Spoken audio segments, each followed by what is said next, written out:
Welcome to the For the Love of the Game podcast with your hosts, Jefferson Belfort and Brian Hernandez.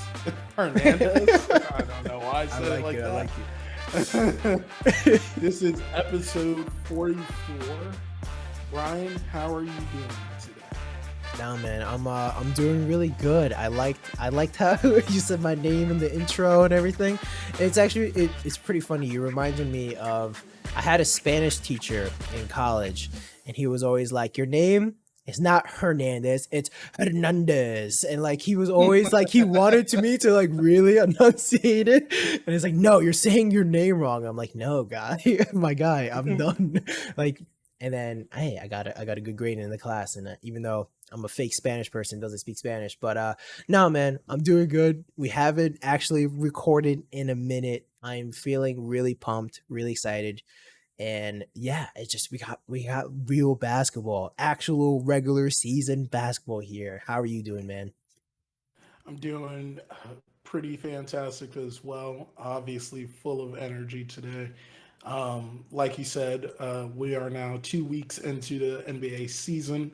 It feels good. There's obviously some points to be, a little bit down about. Right now, you're not that down. The Knicks are 3-1, Hey, so let's go. there's not as much for you to be upset about. But there's a little bit of some stuff for me to be upset about. But we live and we go on, and let's get to the topics for today. So for this episode, our first topic will be our winners and losers of these first 2 weeks, and we'll go by both weeks and dissect that, and then we'll go into our very early but MVP updates of the season, and then we'll have our weekly roundup. Brian, are you ready? I am ready, man. Let's do it. Perfect. So, just starting off with my winners of, I guess actually, let's start with our losers of the week first. Um, so, for the losers for me on this of the first week of opening week of the NBA season would be on a team side first would be the Philadelphia 76ers. A team that I actually have said, and I've even made a TikTok about that. I believe that they have a run in them for the finals. Do I still believe that that still rings true to me? I do think that that is possible. I'm not gonna lie. There's been some jokes out there in the net sphere of the Sixers playing bad means really good for us because we have their pick, and there's been light jokes in that first week about we're getting Victor Wambi, V Wubs is what I call him now. V-Bubs. Do not call him by his full name. I will not try until he pronounces it for all of us to understand it, to say it perfectly, and I don't want to butcher it. So, V Wubs. But on the V-Bubs. Sixers side of things, I think that first game wasn't too bad against the Celtics. It was actually a good game on both sides. It just happened, when the clock hit zero, the Sixers wind up losing that game. But it's more of the energy that I'm seeing from the team that is making me concerned about what is truly what are they doing right now? And my biggest issue that what is being highlighted and has been talked about on Twitter by the Stat Muse Twitter page is that the Sixers are playing at a pace that is slower than any team in the last 6 years. I don't know if you saw that, Brian, but to Really? know how fast the game is played nowadays and understand that the Sixers are playing at that slow of a pace is obviously not a good situation for them. And because of that is why I'm giving them my first loser of the week. I like that one. We talked a little bit beforehand. I have a bunch of teams, but and 76ers were one of the ones that I had to come up with. That is actually super interesting that you mentioned like they're playing in such a slow pace. Even like Joel Embiid after games right now. is talking very angrily like about all this stuff about like how the ball is sticking too much, and it's not looking good. I mean, they're doing a lot of ISO Harden right now, which is, I mean, Harden is actually playing like he's putting up some decent stats, slim, he's looking a little slimmer and all that, but still at the end of the day, especially that first week, they did not get a first win until a very long time. I mean, they their first win was against like the Pacers, Yeah. and I mean they lost to the Celtics, they lost to the Bucks, and then like those are fine losses, sure, those are really good teams. And they lost to the Spurs. Like after they lost that game, that's when it was maybe it was a little bit concerning. Um I so actually pretty interesting on the pace. I heard Jeff Van Gundy actually talk about this on a podcast, and I actually thought he had a pretty good point. Of I would like to do the numbers more of like, if does pace actually mean better offense? I mean, as of right now, for the 76ers, pace is actually not looking pretty good for them, and it's not their friend. But Mhm. generally, like, why do we correlate like a faster pace with like, oh, this team's actually really good? Like, I wonder where the medium and the middle ground is, and what the actual best place to be. But yeah, just at the moment, 76ers not in a good position. Tyrese Maxey's looking good. I like that. But they need a little bit more right now. I guess that's where where I make the correlation between, because you made a good point in bringing up the Harden ISO, right? That's where the correlation of that Yeah, pace comes to mind, for right? sure. I love that Harden is coming back to form. I'm still a big believer that if Harden would have stayed with the Nets, it would have been for the best of the Nets, because Hmm. they did not give him adequate enough time to really come back from that hamstring issue that he had. And because of that, now we're seeing him return to the form of the player that he was beforehand, right? Hmm. Obviously, on the Nets, I think it would have been him playing at this level would have been perfect. But I'm sorry. It would have been perfect for the Nets in the pace that he's playing currently to be back, right? Hmm. But that's the here and now. We're in the present now. I think that my biggest issue became is that Harden now is in a little bit of a situation of an identity crisis with the situation, because he's becoming that player again. And Yeah. like he relinquished that last year because he believed that he needed to be that facilitator, naturally just the facilitator, and then look for the basket after the fact. As he's coming back to form, he's still a better player than Tyrese Maxey. But Hmm. I think that where the team is now, he needs to start becoming more of that mindset of being that facilitator rather than the shoot first guy that he's looking to be right now. Even though it's producing well on his end, it's Hmm. not helping him become the player that it's not helping the team become the best player that he needs to be for the team, right? And in that, you're seeing now why that's becoming an issue where the offense looks a little disjointed in this early part of the year. I think over time they're going to figure it out. He's going to figure it out. But I was listening to Isaiah Thomas talk about something earlier this evening about it, and this is Thursday, October 27th. This is the first time in Harden's career where he has a dominant man in the post, and his game has to change for that. And Hmm. obviously, it was a sample size that he had last year, but it was a sample size that worked for him. It worked for him last year, and being able to facilitate, and it worked. So he needs to revert to that type of player and understand that there is going to be nights, especially in the playoffs, where they need him to be that old Harden. But save those nights for when it's needed most, and become that player that you were last year, and be that facilitator, the best version of the facilitator that you can be for this team. Yeah, I 100% agree. There's a couple points I want to touch. Actually, so one I wanted to touch on when you talked about like Harden actually on the Nets, and like that's actually somewhere like you mentioned. I think the pace being slow is actually pretty good for the for the Nets because all right, pace is slow.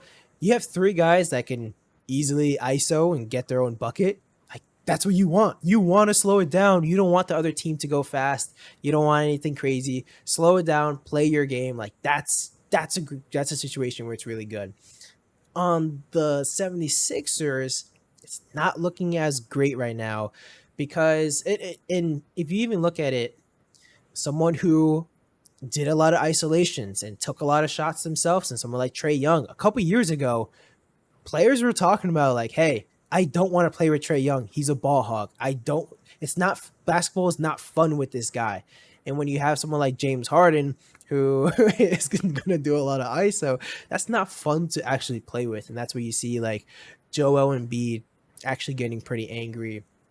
Or it's you already hear the rumors of like, hey, is Joel Embiid the next star that's gonna want to ask out kind of thing, like eventually, because it's I think there's plenty of time for things to turn around, but I have to agree, like this is a loser right now for a team. We talked about it before the season started about how small the window was, Mm, and it's only getting smaller as the days pass yeah. because um, Harden is not tied to Philadelphia forever. Neither is, and like you mentioned, it doesn't mean that even Embiid has to be tied for there forever. Mhm. And in this case, I think he very well won't be someone that naturally just ties himself to this organization if they can't figure this out. And I said the window is 1 year. If they don't get it done this year, I don't see it happening. And there's a lot of teams that I feel that way about. And I think that that pressure is definitely being felt by the team, and it's definitely being felt by Joel Embiid at this time and Harden at this time as well, because this is his best chance. This will, in my mind, even though the Nets was when you made the trade, it was the best option at his. It was the best situation for him where you thought this may be the last chance he wins a championship, gets a chance to run for a championship. But I really do think that this very well right here is his last chance. Yeah, I think when you mentioned before about this being the 76ers like 1 year's a tighter window, I think at the moment I pushed back a little bit, and I feel like it was like I was thinking like 2 or 3 years is like they're more like their window. I think I'm gonna have to agree with you now though. Of the worst this gets, definitely Embiid's not gonna want to stay. Like you mentioned, Harden just picked up his option. He's not really tied to his last year. He's not tied to the Sixers for very long. Like this could end in a disaster, and they don't have a lot of assets. and the one like Tobias Harris, that honestly that contract's kind of killed him this whole time. That's Yeah, been a disaster. we there's a number of teams that have that same Yeah, situation. So yeah. I think that's a good place for the 76ers. I will say my first loser of the week uh is the LA Lakers. They're they're bad, man. They're just yeah, like they're not good. It's kind of crazy that you can say a team with LeBron James and Anthony Davis is going to look this bad. But no, they are really just this bad. Right now, they are out of these first 2 weeks, they're the 30th ranked offense in the NBA. They're the worst offense in the entire NBA. This is a not good like first look at like for Darvin Ham. They put him in a really tough situation. You have Russell Westbrook, who is not looking great. He is just not the same player. It's not working out. They don't have really anyone else on this team Anthony Davis is actually putting up some solid numbers, but really not the same exact player as he used to be. This team isn't going anywhere. And I know there's a lot of expectations from other people for the Lakers coming this year, but I think after the preseason in these first few games, it's very clear this is just not even close to being a contending team. Yep. Um, I think just in the case of not to be redundant, this is my loser for week 2. So Yeah. I guess let's just get it all in this one. Um, my biggest issue that I see with this situation is, last year we harped a lot about the Kyrie situation and his availability and that being an issue, right? Um, but ironically, when we talked about him, obviously it's a difference in availability because of unforeseen situation, and that's why we held him to that regard. But we had to, even with players that are injured, we had to hold them to that same regard. We're looking at a guy in Anthony Davis that when they won their championships, his splits may have been a little bit less on the point side, even the rebounding side, but everything that he did on the court was a lot better, a lot more fluid in that year than what he's doing in the last year and in this year. Anthony Davis played as much games as Kyrie Irving did last year. Just let that sink in. Like for a guy that we literally talked about almost every week of last year, he Mhm. played the same exact games, 40 games, as Kyrie Irving did last year. So that alarms me. Another thing that's been alarming for me about Anthony Davis is that he has been regressing from the 3 point since he's left the Pelicans. Yeah. In that first year when he was on the Lakers, he was shooting around 33%. Right now, he's sitting on less than 20% at 18% from threes. Oof. And the guy is taking the same amount that he took in the same year, arguably even less than when he was taking when he was on the Pelicans, when he was averaging around 33, 34% from three. That is changing his game more than anyone can. Yeah.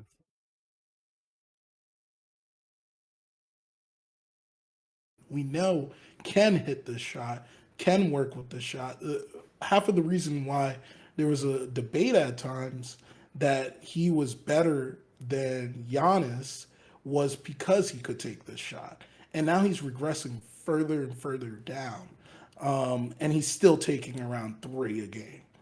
Yeah. So it's alarming. It definitely is alarming on his side. I don't think there's any blame to be placed on LeBron, but I guess the blame that would be placed on LeBron is the fact that they brought in, and I wouldn't call this guy a cancer, but he's just not a fit for this team. Russell Westbrook being on this team was never a good fit when the trade went down. Beyond what public perception was, that they were going to make a run for the championship that the year that he joined, I knew, heart of hearts told me this couldn't work because of his game just does not naturally sync with what LeBron does on the court. And now it's causing issues beyond just team fit.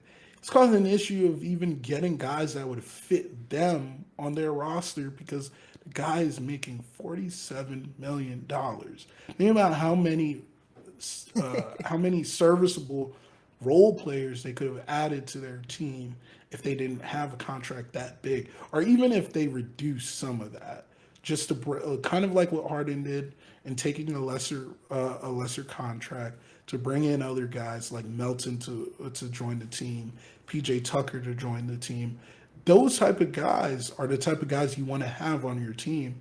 So even though like the Sixers are having a terrible start to the season, we ultimately know that they have the pieces to make it work. There's nothing on this team that tells me that this is going to work at some point. They look like it's going to be hard for us to even assume when they're going to get that first win too. Yeah, it's the Westbrook thing you touched on is really just the biggest. Like there isn't a lot that they can do right now, and you mentioned like $47 million. That is an insane amount for your cap on one guy that you wish was off of your team. Do you see them making a trade? Do you see them doing the obvious trade of the Buddy Hield and Miles Turner for and 2 first-round picks attached to Russell Westbrook? This has been talked at nauseum at this point. I always say like when a trade is talked about this much, it's not going to happen. Like I remember being a Nets fan, seeing and watching, um, seeing the Dwight Howard fiasco being talked about for up to 2 years straight, and nothing happened of it. And Brooke Lopez's name was always being rumored to be a centerpiece of that trade. Mhm. Anytime I hear or see or feel that a trade like is being talked about that much, it's not going to happen. And that's what I fear is happening now. Is yes, the Lakers, if they found a trade, they would. But like, I really struggle to find who's going to accept it. You know, who's going to Yeah. accept a trade for Westbrook at this point. I I think I think the reports have been out of like the the Pacers will love to do that trade of like to get 2 first-round picks. Like it's just the Lakers are the ones that don't want to do it, and I'm very curious of if there's any pressure from them after like LeBron signed his extension and all this other stuff. Like now that he's here, LeBron's committed. Are you who are do you guys care about your 2027? Do you care about your 2029? Like you're trying to get the best out of LeBron's last years. I wonder if there's any pressure for them or if they're trying to get the in this Victor sweepstakes right now. Who knows? Well, the Lakers can't get in it Oh, that's because they very don't have true. their It's they very don't have true. their own pick. The Pelicans will, Yeah.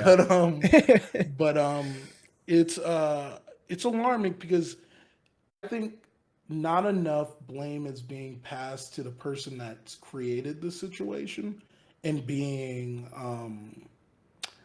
Rob Palinka. And I know how Yes. he's revered around around the organization because of how brilliant of a manager he was for Kobe Bryant. But Didn't he just get an extension there too? did he? Yes, I he did. He yeah, did yeah, till he did. 2026. He Yeah. did just get that extension, and that's what I'm saying. Is like Yeah. I've felt this since around 2013, 12, is that the Lakers are just like in an outdated model where they still think that they're still the powerhouses of the NBA simply by name. And sadly, it's passing them. It's passed them a long time ago because of that. And you see naturally how it's affecting them because they still do things like an outdated team.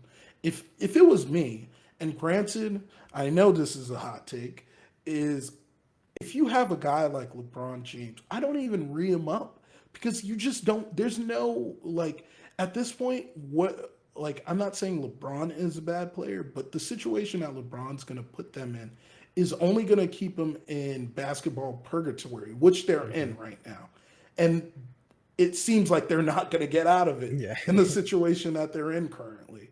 So you're in basketball purgatory with all your picks now being going to other teams. And not only that, you're also just in a situation where you just don't know what your star players even want to do in a few years from now. LeBron could very well in 2 years just decide, I'm going to retire after this, after his son comes into the league. So Yeah. you just you put the franchise in a compromised situation, and now the organization is going to have to pay for that, for those decision makings. And do I feel bad? Yes. But do I feel bad in the way that they should have saw this coming? Like, no, I do not. They should have saw this coming.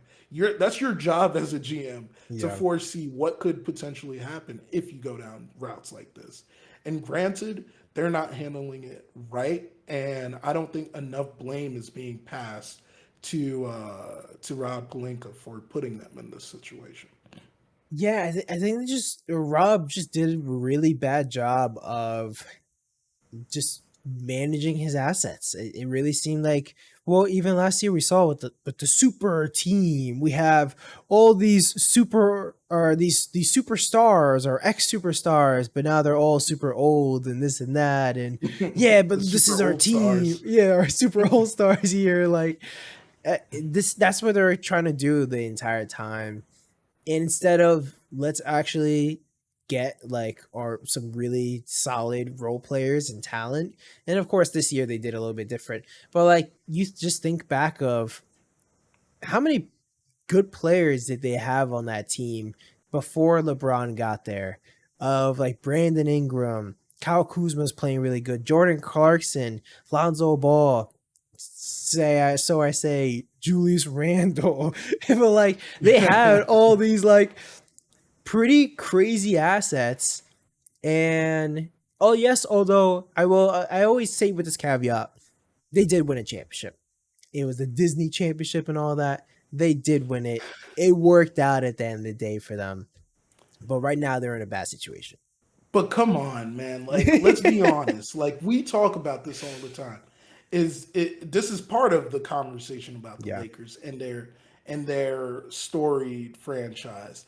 Is how are you a storied franchise and you're hanging up your banner, like talking about it at this point? That's what something like you expect a team like our teams would say, Yeah. like a Nets, like a Knicks would say, win that one championship, and we're talking about it for the next 50 years, Yeah. right? Like, Hmm. but when you're talking about a story, do you think, do we even, like, if we heard um Tatum talking about the championship that they won in the past. Obviously, he wasn't on that team, Yeah. but like you don't hear. I guess that's not a direct one-to-one comparison, but what I'm trying to say, if anyone on that Celtics team was still playing, which that was a long Yeah. time ago, but if they were still on that team, still talking about that one chip, we would look at that franchise differently because those are storied franchises. These are Hmm. franchises. It's the same issues that with the Yankees, right? Yeah. Like you don't want to hear Aaron Judge bringing up that they won 27 chips, that they won one in '09. Like these are franchises you don't want to hear about their championship. You want to hear about what's gonna be their next one. Yeah. And that's not where we are with the Lakers anymore. And right now, if they don't figure it out, they'll be relegated as just one of those franchises at a certain point. Yes, it's still going to be a storied franchise, but it will be relegated just like one of the other franchises in the league. And right now, they're making their case for it. Yeah. I will say you mentioned earlier of like, oh, their name power doesn't help them as much anymore. I'll actually even push back on a little bit of that. Like I think in 2030 when they have all their picks and they have all this stuff again and LeBron's retired and all that, like I think the Lakers are one of the few teams that can actually rebuild super fast just because of where they are. Of like all these players want to go to LA and they love the story franchise. I disagree. And if Mm. ownership is gone, if all the remnants of the past is gone, I agree.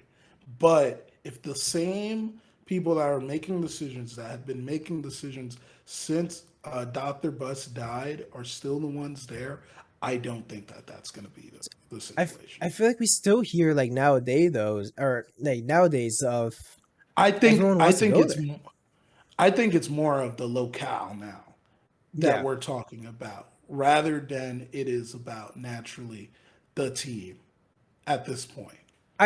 So one, I will agree. I definitely think the locale is probably the biggest thing.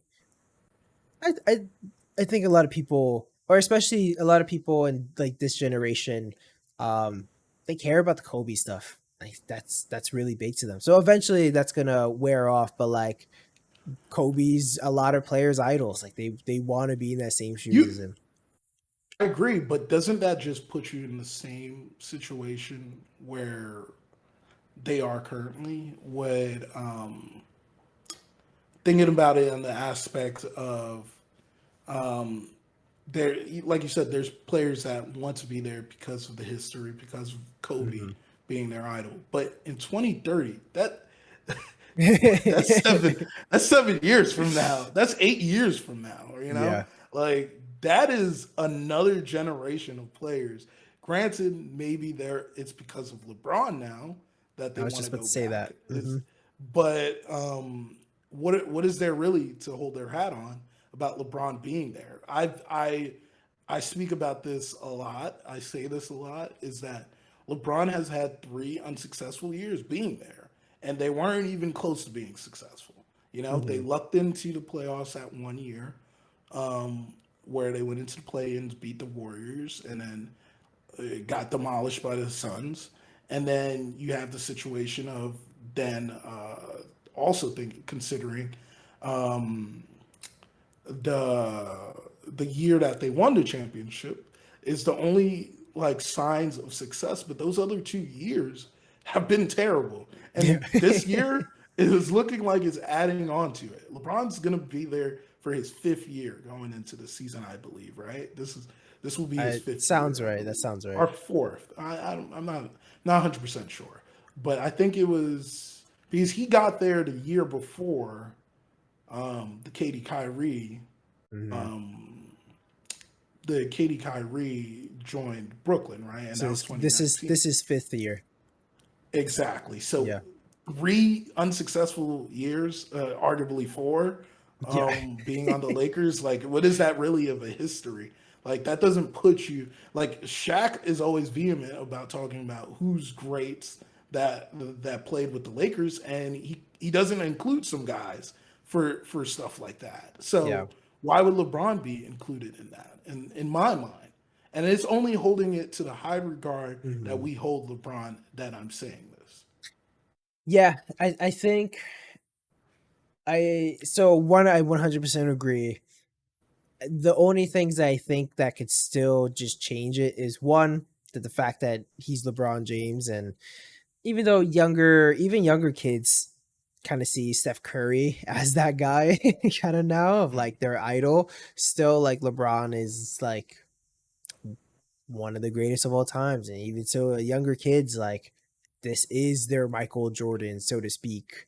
So I could But see something like that. but that's where I argue why I say the things Mm, about the Lakers is because it now feels like Steph Curry's team is yeah, that Lakers. Like yeah, their franchise is going to be the storied franchise because of what they're doing right now. Much like how Michael Jordan did that for the Bulls, because in the 80s and the 70s, no one was talking about the yeah. Bulls, but until mid 80s when Michael Jordan got there and it was just a little noise.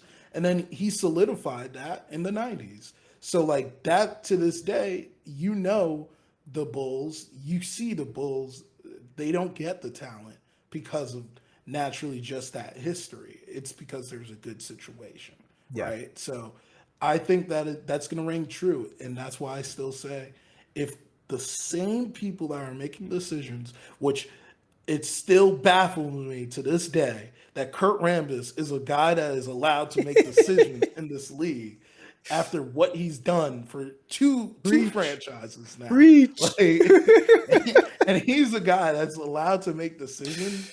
Is if they're still around, I swear I would put a house on it.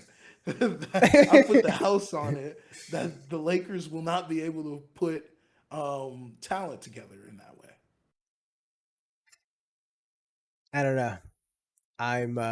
I feel my conspiracy for the NBA stuff of like I think the NBA doesn't want to see the Lakers be bad and somehow will eventually help them out some way or another. So I don't know. The Lakers they haven't been bad just in their history for very long, and I don't see it. This might be one of the longest rebuilds they even have, and like just because they traded all those picks, but also we'll see. So let me ask you this question: if LeBron never came, like, wouldn't we just be actually dealing with that?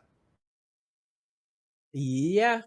Yeah, if LeBron never came, they never make the AD trade. And if they never make the AD trade, I personally believe they would have like all these Figured. all, I all think these they like would big just be drafts. like a. They would be a. I thought with the talent that they accumulated, they would just be a middling team, and they would stay there for a while. Yeah. I think yeah. I I personally believe that they probably would have gotten like Scotty Barnes and all these other guys and like just get all the time like how they always would have done or how they were all the time because hey, like I said, my conspiracy hat is on. How many times have the Lakers jumped up in the draft when they're rebuilding and all that and being like what not even having like a 3% chance and then getting that 3% chance kind of stuff like happens a little bit too frequently with the Lakers. So I don't know. I don't know. Yeah. I think I think it's time to move on for um so you said I took your second loser. Yeah. I wanted to touch on so my second loser as it wasn't brought up really of I wanted to actually touch on the Brooklyn Nets. Sorry, Oh yeah. Jeff. I know. They were definitely We have a to talk strong about consideration. we have to talk about the Nets and I'm gonna be quick on this because I actually want to give you the floor as the Nets expert here. But it's just from the outside looking in, the defense right now is pretty bad. They're ranked the 29th bet or worst defense or their defense is ranked 29th in the league right now. Their offense is surprisingly also not as great, ranked 18th. Ben Simmons, surprisingly, I was on this podcast every episode raving about Ben Simmons. I was I was probably one of the biggest supporters. Right now, I mean, he hasn't played basketball in a year, so like I'll give him some time, but he has not been great. He has there's that stat going around of him just not scoring over 10 points in all these games. And just even a couple years ago, this guy was guaranteed for at least, 15 points, 8 rebounds, 8 assists. Like that's what this guy would do all the time. And at the moment, what it looks like is he's kind of relegated to mostly just a passer, which we've always known his passing is really good, but we want a little bit more. Now the Nets also the Nets have been versing some pretty good teams, so it's not the worst. The Pelicans are looking really good. Zion's a big boy. You got they beat the Raptors. That's actually a pretty good win. But other than that, like losing to the Grizzlies, to the Bucks, those are good teams. I give them some credit, so that's why I can't put them too much as a loser. But they're not looking as good as you expect at the moment. Jeff, let me hear your thoughts. Yeah, so there's a reason why I didn't, and then, obviously people are going to say the bias is the reason why I don't No. have them as my losers of the week, but they were Yeah. very, very, very, very, very, very strong number three. So I would say that obviously as we're talking right now, there's a game happening right now, and I will use live stats from there to just speak to this a little bit better too, though is, in watching that game as well, seeing he is getting better with time, right? Yeah. Like it's gonna take time. Like there's been a few people that has said this now. In the words of Aaron Rodgers, RELAX, relax. And honestly, I think that needs to be practiced here with the Nets and Ben Simmons in this situation. Is that naturally, I don't think that we're giving him enough time to come back from what he's coming back. Let's be realistic. He's coming back off of a back surgery. Mhm. We all know about how catastrophic that is of an injury for a lot of people that have sustained it. We've seen people have to take two of these surgeries, to Yeah. for corrective purposes, right? So this is a guy that is trying to test out and feel out what makes sense, like what is working, what is not, and you got to give him time for that. So there's that aspect of it first. To back to the point of what I said with the live stats, one thing that I say is a positive that is happening for him right now is in the last two games, if you look at plus minuses, in his first three games, he was in the negative completely. In the Pelicans game, he was a negative 26. In the Raptors game that they wound up winning, he was a minus 3. And then in the Grizzlies game, he was a minus 16. That being because obviously he fouled out. Mhm. I think he's calming down a little bit more on the defensive side. But one thing that, if you're just going to look at the stats, it's going to be hard to see the little wins in what's happening with the Nets. The reason why I think realistic fans that are not ready to jump the ship on the Nets yet aren't going too crazy about this situation is that when you see in spurts, there is points where the Nets look really good. And I think that it is some of the parts of what the issues we're seeing is there is times where I think defensively we're not defensively, coaching wise, we are not set up to be in a good position. I do not like the pairing of Ben Simmons and Claxton playing a lot Mhm. together. I understand the fact is Claxton has played well enough to be a starter. He deserves the starter spot. But I do not think that Ben Simmons and Claxton should be sharing a lot of their minutes together. And that's one thing that I think helps with lessening some of the situations that we're seeing first.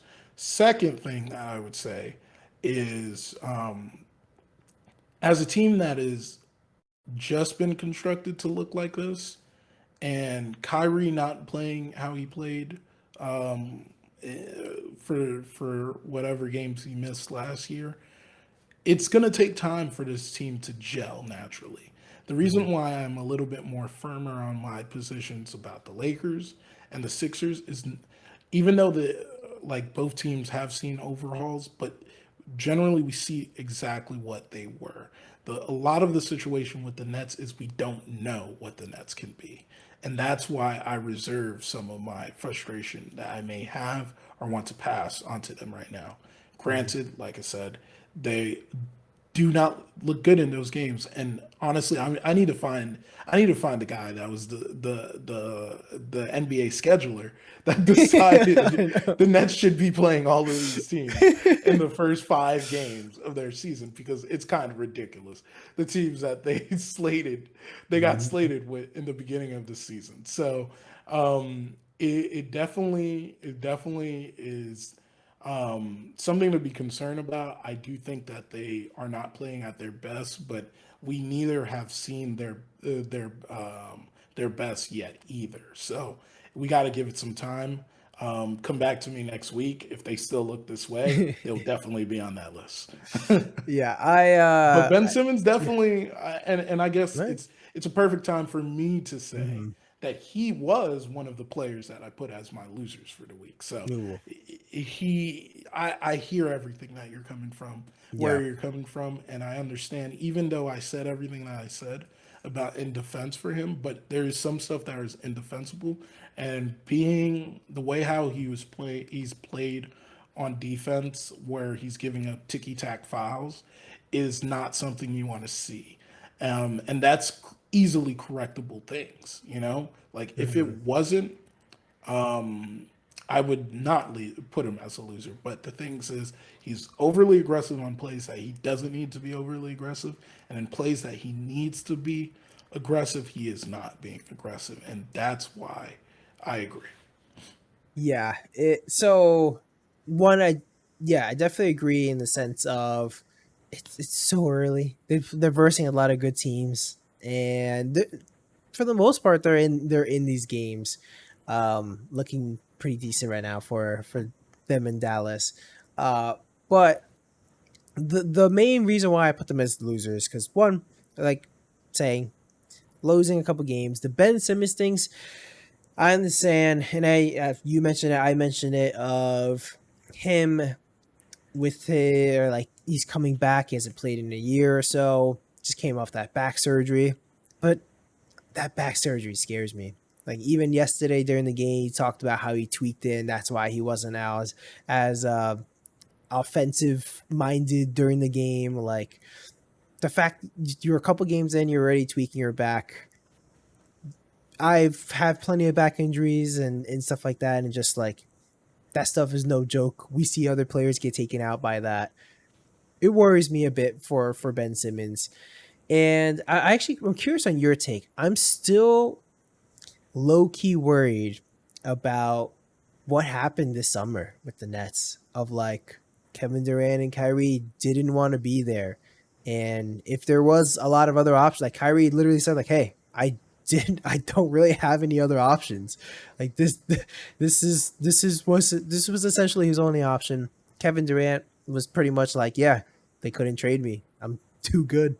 Like, so if things are continuing to go south, I wonder what happens and if there's any, re-engaging their trade stance and all that other stuff. Or it could go the opposite way of, winning cures all. If they win a ton of games, everyone's happy. Hey, things are good. It's scary. I do think that that's the truth. Is that winning cures all in this Mhm. situation? If they don't, it's as easy as in the trade deadline. We will be seeing massive movement in Brooklyn. And am I 100% against that? I don't think I'm against anything anymore at this point. I clearly told you guys, and when I say you guys, I mean some of our friends that that also watch this closely, is that I have not chosen the Nets to be a title contender at the beginning of the season, and it's Mhm. more of like a wait and see. You have to wait and see what this looks like. Currently, right now, how they look, it doesn't look like it right now. Yeah. But at the same time, they're the biggest volatile situation in the NBA right now, where Hmm. no one knows truly where they lie, or truly what situation we're looking at right now. So time is going to tell all with this situation with our team, with the Brooklyn Nets.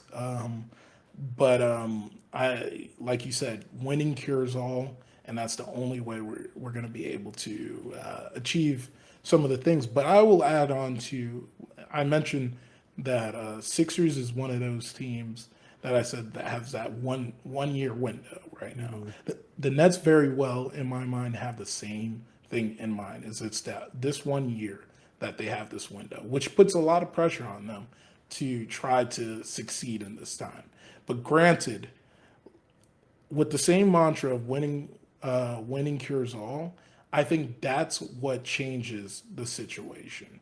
Granted, I think it is less static in this situation with the Nets, because I think it's a revolving door where it's like, if the Nets become a really good team, they will be a team that decides, let's keep on doing this.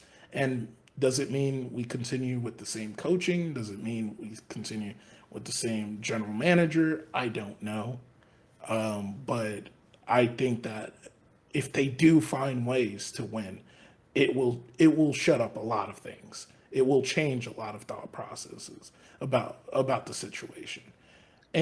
And to answer the question about the offseason, I think that I think, and I can't speak for Kevin Durant, but I think that Kevin Durant realized, if I go anywhere, I'm not going to get a team that is constructed like what we have on the Brooklyn Nets currently, because they're going to decimate their team to get someone like Kevin Durant. you know, Mhm. and because of that, it was in his best interest and the team's best interest to just continue their partnership.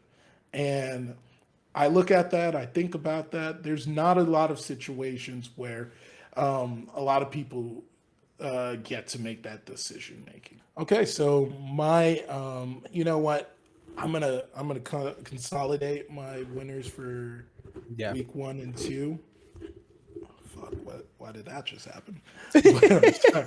But I'm gonna consolidate my winners for week 1 and 2, and I'm gonna go with I think maybe the obvious choice is John Morant.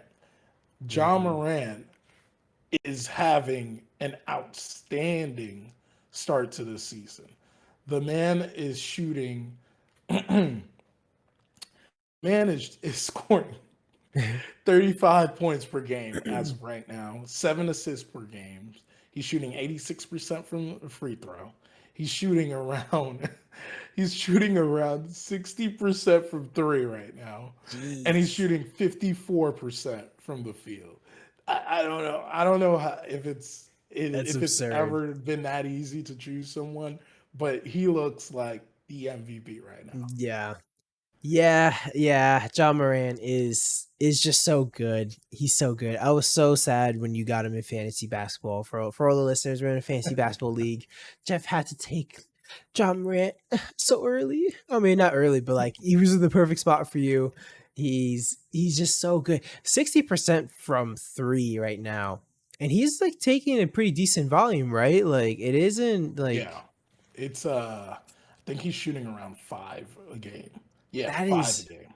that is pretty insane. And especially for him as a super athletic, can slash to the rim, drive to the rim whenever he wants. To have that 3-pointer is just going to make him so much better. But you're already seeing, my goodness, John Morant, the Memphis Grizzlies. I personally, I was talking some trash before, and I might have to say I'm wrong. You know, I was saying, hey, they lost slow mo, they lost a couple other D'Anthony Melton. I'm like, these are big players for them. Nah, this is Jaws team, and Jaws gonna single handedly carry them, and he's playing pretty fantastic right now. That's a very good pick. Um, What's your pick? my pick is I didn't go as glamorous as you. I went as somebody who I think is looking to be probably the favorite for most improved player of the year, and that's Lauri Markkinen. I think Lauri Markkinen is a winner. I will say the Utah Jazz are probably were a close, third for me for being losers because they're winning too many games. They're not supposed to win. They're trying to get Victor Wembanyama. They can't be winning right now. It is so yeah. It's so early. Every loss counts when you're trying to tank for Victor. And so Utah, I'm sorry, Lauri Markkinen is looking too nice right now. I was, I think even when the Donovan Mitchell trade came out too, I will admit I think I was a little bit wrong there. I was slandering a little bit of Lauri Markkinen, and it was more just like in the sense of Cleveland didn't really want him, and I actually remember when Lauri Markkinen was like first coming into the league. He would go into head-to-head matchups with Porzingis on the Knicks when Porzingis was still in the Knicks. And I said multiple times watching those matchups that I actually thought Lauri Markkinen was a better player than Porzingis even at that time. I was like, wow, if I could trade Lauri Markkinen or Porzingis for Lauri Markkinen, I think I would do it. And I think what happened with Lauri is he ran into a bunch of injuries. Couldn't stay on the floor, couldn't stay healthy. Even last year had some problems. If Laurie can stay healthy, this man is going to be the most improved player of the year. He is going off right now. Jeff, what do you think? I like that. I like that pick. He definitely has always been someone that I thought that he had a lot more in the tank than a lot of other people said. I think we even talked about it Yeah. during the summer in Eurobasket or Euro Cup, Yeah. whatever. whatever it was called, is that he's a good player. But what I would say is if there's a winner loser situation, like you said, there's a loser because they're winning. But like I think they put up a really good uh, a really good assemblement of like mercenaries together Yeah. that look really good together, like THT, Hmm. Sexton, Markkinen, still having Clarkson there. Like Yeah. that's why they were looking so good because these are guys that were pieces that were good on other teams, are decent on other teams, and put together they could be a good looking team, and that's what we're seeing right now is a Yeah. team that's able to do that. You know, You're about to see Danny Ainge just make all those phone calls and be like, "Hey, trade value's up. Try to trade all these people right now this so is we can you know lose." what? Then there it is. That's Yeah. probably why this is even better for them because I do think at some point they will slow down, Yeah. and in that moment we will see that they'll become a team that we know them to be. But people will be calling around for those players, like you said. Laurie Marketing, if he continues at that rate, will definitely be a trade target for a lot of prospecting contending teams. Yeah. I Hey, Utah, not too shabby so far. Laurie's a good pickup. Who do you got as your next winner? Oh no, I Oh, said you it. only have one? I All right. consolidated Oh, word. them. So actually, I want to touch on real quick. So I got one other one that I want to touch on before we end because he's not going to be my MVP. I actually want to say the New York Knicks are a winner for me in the sense of it's not really the Knicks being good. It's more that the Knicks were able to tamper their way to get Jalen Brunson because Jalen Brunson, that man's looking nice. They, all the criticisms about Jalen Brunson that he wasn't a true point guard and all this stuff. Man just had 13 assists last night. He's actually been like really good as a point guard. And this is also me with my examples of a good point guard are like Jose Calderon. So like my bar is so low right now that Jalen Brunson's breaking through the roof right now. So it is really nice. And just even quickly, like all the games that the Knicks are winning, they're having a relatively easy schedule for now. They versed the Memphis. They got into overtime. They lost that, and then all the rest of their other games are just a bunch of trash teams. They're going into that I think they're like a 7-game road trip where they're versing like all like killers. So this is going to actually be the true test to see if the Knicks can actually be somewhat good. But man, Jalen Brunson, I'm very happy right now. This We got a point guard. Got a point guard. What do you think? No, I like that. I think that I spoke to you about this earlier this week about what I was liking. Well, seeing that they're already off to a 3-1 start, obviously softer side of the Yeah. schedule, which the Nets weren't given. But but no, I think that they are showing they have some type of moxie that is necessary, and I will live feed you, give you this information. Is someone decided in the Brooklyn Nets Mavs game decided to throw a drink on the court What? to try to hit Luka Doncic, What? and that definitely is some news to talk about. But Wow. I guess we could save that for the weekly roundup. Okay. Yeah. Yeah. But Yeah. but that definitely is a good Yeah. segue back into Jalen Brunson. Is yeah, I think Jalen Brunson. We all knew, like at least I thought when he joined that it was a good pickup for the Knicks because this is the type of guy you want to have on the Knicks that has tasted success. It, Mhm. even though it wasn't like a championship, it is some type of success that can change a culture. It can change some of the way or the thinking around the team. And to see that he's putting it and making it, actualizing it this early into the season has looked very phenomenal. And I think that you guys could see a very surprising season for your team if they continue at this rate. Yeah, I think the Jalen Brunson kind of aspect. So like you said, like yeah, he wasn't won an NBA championship, but he has won his college championship, and the guy is a winner, and I think what he's doing in that locker room, especially for someone like Julius Randle, whose last year was so frustrating to watch, has actually looked pretty solid and actually happy because we saw multiple times last season, or like Julius Randle is doing the thing where he's giving the thumbs down to the fans, he's pouting, not hustling, and this is why fans, including myself, hated him. Right now, he's actually looking pretty good. He's actually trying really hard. He's when he's scoring late game buckets, he's screaming at the top of his lungs, fist pumping, and all this stuff. Like this is what we want to see. So maybe there's a redemption. I will say I think Jalen Brunson is bringing some good vibes at the moment. Agreed. Um, you want to move on to our MVP update real quickly. I know you touched on John Morant already, who is definitely probably number one on the list here, but what else you got?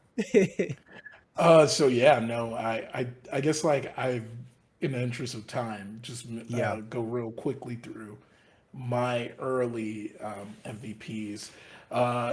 We did take some hot takes Mhm. before the season started, and it's amazing that even though this guy's now injured, but it's amazing that one of the guys that I said a bold take on is owning up for it this year. And that guy is Dame Lillard is one of the guys on my list. I'm just I gonna go like through it. all three of them. Dame Lillard's shooting around 31 points per game currently. Um, Also averaging around 4.6 assists. Nothing too crazy, but he's shooting 92. These are normal stats for him right here. No, 92% from free throw. Mhm. He's shooting around 39% from three, and 49% from the field. So it's great to see them off to a 4-1 start in this early part of the season. And so he's one of the guys that is on my updates. The second person would be Jason Tatum. Clearly, they're on Oh, a 3-1 start to the season. He's shooting at amazing pace as well too, with up north of 32 points per game. He's also shooting around 37% from three, and he's shooting around 55% from the field. Beyond just the stats, he's looking amazing. The team's looking amazing. They're not missing a beat without Udoka. And that looks great. And then surrounded out is the guy that, if I had to give it to someone today, I already talked about John Morant, but he's John Morant.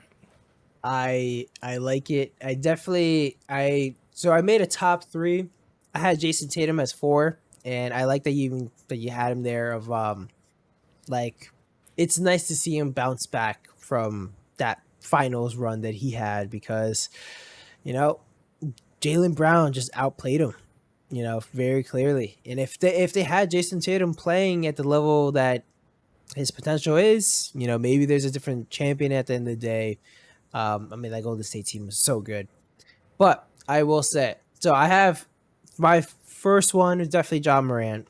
Guy's been incredible. We already touched on him.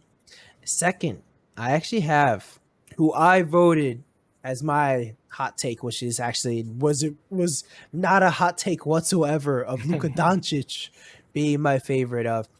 It's actually surprising he's been like the favorite going into every single year. Yep. And yeah. for a number of years Yeah. now. So like everyone's always so high on him, but yeah, he's never really at least a realistic candidate in that race. It was always a two-man race with Embiid and Jokic. Yep. Um so actually this year, we talked little bit about it before of or in a previous episode where like Luka Doncic, he's generally a slow starter. He comes to the season out of shape and he plays games to get into shape.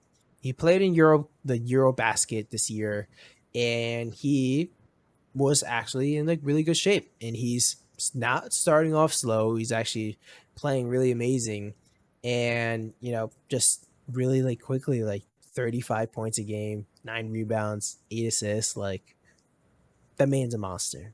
That man's a Yep. monster. He needs our Christian Wood's actually looking pretty decent on the team coming off the bench, but that's for another day. Yeah, Luka's too good. And then, you got your guy Giannis, your favorite player, Jeff, I know. Giannis is just he's a freak. He's a Greek freak, 36 points, 13 rebounds, 5 assists. It's he's just one of the hardest players to stop. Like there's you have to completely change your game plan on how to actually defend him. He's he's kind of he changes the game in a sense, and he's just too good. So I have to have him on there. But Jason Tatum was my fourth. All right. Well, that's I like that selection of players. Um, what was I gonna say? Is I guess I'm ready to move on. Word. Let's do weekly roundup real quick. So Jaylen Brown. Jaylen Brown. He has recently terminated his contract with Donda Sports. It was a big talking point. I think it was the last year or so. Whenever he signed with them, it was a big talking point. A lot of controversy with the Kanye West stuff right now. But Jeff, what do you think about Jaylen Brown becoming a free agent in terms of whoever he signed with and this whole controversy? Yeah. No. I'm gonna say it's incredibly sad to see how the situation is divulging. Um, uh, Definitely, he's made the right decision for himself, is what I would say. There's not much that I'm gonna say to the Kanye side of it. Mhm. I don't want to add anything to that. Yeah. But I think he's making the right decision for himself. He is entitled to make that right decision. But now it leaves it up in the air who he's going to be under and Yeah. which agency he will be under. I don't think that this actually really affects players as much as you would think it would, because Mhm. we've seen players move on from like your president of basketball operations, Leon Rose, was LeBron's agent for some time before it wound up becoming Rich Paul. So I don't think that these really affect how players wind up playing on the court. So I don't think that it will truly affect that. But it's sad to see how it's going. It's sad to see that they were trying to enact a different type of agency with that, and Mhm. now it's at this point where it things needed to have happened, and understandably so. You understand, and you don't want to. Yeah. You understand is what I. I think that's well said. Like you said, it's we don't want to touch too much on it, but definitely wanted to at least bring it up a little bit. Next, I had we actually haven't talked about this on the pod, I believe, where the whole Golden State situation and Draymond Green. And most recently, Zach Lowe, who actually I believe when he actually says some stuff and he gives some sources of like, and I think it's just also what's happening now of Golden State's unlikely to actually trade Draymond Green after really just not offering him a contract extension. What do you think about this whole Draymond Green situation? Like I was mentioning before, I don't think we ever actually had the chance to talk about the punch that was seen everywhere. Seen from all. So yeah, what is your thoughts on the situation? Um, I think it's definitely an interesting situation, but do I think that there's teams, especially a team that just came off a championship. If they didn't come off a championship, you also have to understand the aspect that this is a dynasty, right? And that Yeah. we're under we're watching, right? Is this is a team that we've seen win so often, right? Much like the talk has been that Michael Jordan has punched Steve Steve Kerr. Kerr in the face before. It's kind of like one of those situations. It's like you don't bat an eye about it. You obviously are alarmed about it because it's definitely not a situation you want to see have happen. But you don't make a big fuss about it. And Hmm. that's where I am about the situation is that I'm not going to make too big of a fuss unless if it starts to break out the chemistry of the team. And right now, it doesn't look like it's affecting them as much. So until it becomes an issue, I will not make it an issue. Yeah. I think it's exactly what we said before of hey, winning cures all. And who's one of the most winningest teams of all time right now is the Golden State Warriors. Like Yeah. it's very easy for them to look away from this sort of situation. Now, if it turned out, hey, after that punch, they're losing all these games and this and that, the team's looking dysfunctional. Hey, yeah, maybe there's time to talk about trading Draymond Green. But as of right now, it's it doesn't seem like it's much of a non-issue, and it was talked about like it was going to be an issue from I feel like a lot of people for the longest time or for a while, and now it feels like it's getting kind of swept under the rug. So nothing too crazy. Um, I had as well. I want to get your quick thoughts, rapid fire. Eric Bledsoe signing with the Shanghai Sharks, the man who was once known as like mini LeBron. Now it's Shanghai Sharks. Well, I don't know if that's actually going to be actualized. I don't know if you saw the Oh news yes, after that yes, that is true. about the domestic assault that Yeah. Casey has, and now I think that jeopardizes him being able to leave the country. Oh I'm no. assuming that would be Yeah. the situation, but yeah, no, it's definitely it's always the butt of the joke, right? Yeah. Anybody plays bag, he's going to Shanghai, right? Like since that 2K, I think it was 2K 17, 18. Was Yeah. it? I don't know One what of them. year it One of was, them. but it usually is the joke is that you're going to Shanghai, and hopefully, if his situation isn't too bad, good luck for him and his pursuit over there in the CBA. Hopefully, it leads for him to have a way back to the NBA.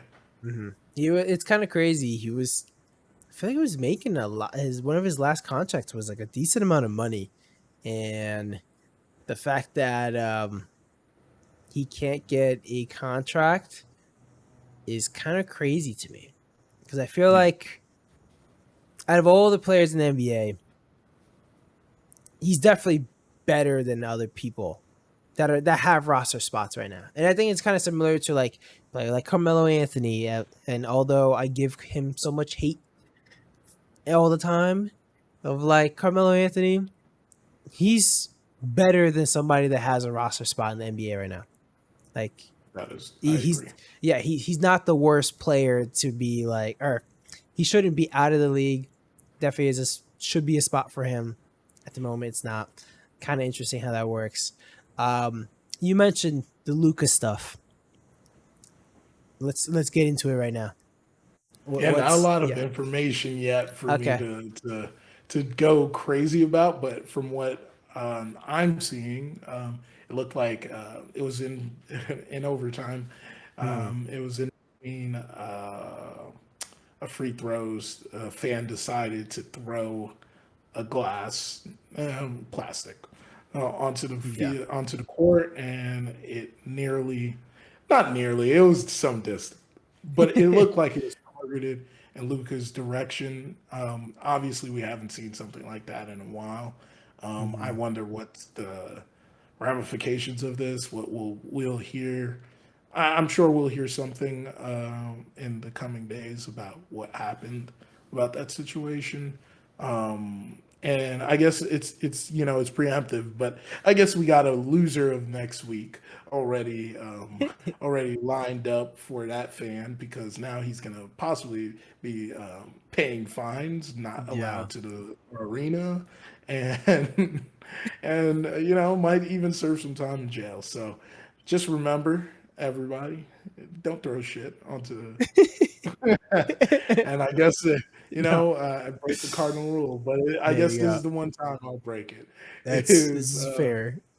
don't throw stuff onto the court because this is what happens to you, and you might see jail times, fines, and you'll never see an NBA game in your home arena again. Yeah, I think pretty much every fan can agree like that type of behavior we don't no one condones that. Like no one wants Yeah, that. Um Pretty terrible and kind of disgusting to see and like I can already kind of see it now. People being like, "Oh, these are Brooklyn fans," and it's like, no, no one, no one's siding with that guy. No one wants to be on that guy's team. That idiot is, fans. yeah, They're idiot exactly. fans. They're just idiot fans when stuff like this happen. Yeah. They're on So their yeah, they're of their own volition. It's not the teams that decided for to have fans like that. yeah. No, that's unacceptable. Um, I hope something happens to that guy because, in my opinion, something has to happen or else more people are gonna do it. And even over the last couple of years, we see player or fans saying some ridiculous stuff to players, and that should not be acceptable. And they're starting to get thrown out, so it's not happening as much anymore. Um, yeah, this is definitely a rarity. I'm sure the guy was probably intoxicated. We'll actually see what happens. But yeah. The crazy way to end the game like that in overtime. Agreed. So that's all we got for the weekly roundup. Jeff, do you want to say anything before we wrap up the episode? Yeah, no. Well, one last thing that I wanted to say, you were speaking about a few players that deserve to still be in the league, and I think that there's a place in this league still for a player in the name of the one, DeMarcus Cousins. Please, Brooklyn, figure out a contract, figure out a way. We need some size, we need some length, we need some more length. Um, I think that he's a perfect fit on Brooklyn. Yeah. I wanted to throw that out there before we get off this pod. Hopefully, in this time for till the next one. I'm pretty sure it's not gonna happen, but if it does, just know that you heard it from me, and I think that he has a place that makes sense in the Brooklyn Nets. I'm surprised he's not on a team. Is Dwight Howard on a team? Like, Dwight is not on a team, and it's because Dwight has said openly on the oh, All the Smoke podcast that he does not really want to go back to like a reduced role similar to what he was on for the Lakers to be in the league. So if that's the case, he may be retiring. wow. Well, then that's essentially his retirement because he's not going to get a bigger role anywhere else. He has not shown to be that player for a very long time. Yeah. Yeah, that's so. Yeah, it's interesting because I remember in the off season, um, it was a big talk, at least in hyper fans of like, oh man, where's Dwight Howard gonna go? Where's DeMarcus Cousins gonna go? So it's very surprising to see both of them not on a team. Well, Dwight is for his own reason. I wonder what's happening in DeMarcus Cousins' side. Um, that was a downfall of a player. Of that guy was so good in his Sacramento days, and he's actually still pretty talented, but I wonder what happened. Yeah, I remember he went to Golden State Warriors and he was supposed to be like, "Oh man, the third Splash brother," and then it just never came true. And I think still to this day, I still think he has enough talent to be in the league. Oh, for And sure. maybe there's things that we're not seeing because we're not in the inside of these Yeah. locker rooms that we don't know about. But like I always think about how his missed opportunity that he had when he played in the Pelicans with AD. They No. looked really good together. Him tearing his ACL, tearing his Achilles actually. You know, you just don't want to see that happen to someone's career, and it's sad that this is how his career has gone because he is very much a talented enough player to be in the NBA still to this day. Yeah, it's definitely the injuries was huge, and I wonder right now if there's any, because he is known as to be like a hothead kind of guy. So I wonder if there's any of like anyone worried about that. Hey, if there's any team that could use some more personality on it, it's the Brooklyn Nets. I could say. Sean, please listen to me. Finally, Hey, please, just get I him. I like to see it happen. He's definitely the top center on the market, and you guys need a big body out there. Yeah. So it's a good pickup. Let's see if it happens. Let's see if it happens. Well, Maybe I'll test it out on 2K first. hey, And there you go. we'll see how it goes. There you go. There you go. Well, yeah. To all the listeners, thank you again for listening. Yeah, it's nice to record an episode again. Life is crazy, at least for the both of us. So we're trying to get as consistent as we can. I know for me, very soon, getting married in December. Hopefully, after that, life is gonna settle down, so we can definitely get a little more flexible when we actually record. But it's very exciting. Appreciate everyone for listening. Don't forget, like, subscribe, all that stuff. We're gonna be here. We're gonna keep recording. I'm pumped, and we got a long season ahead of us. So Jeff, with that, this is episode 44.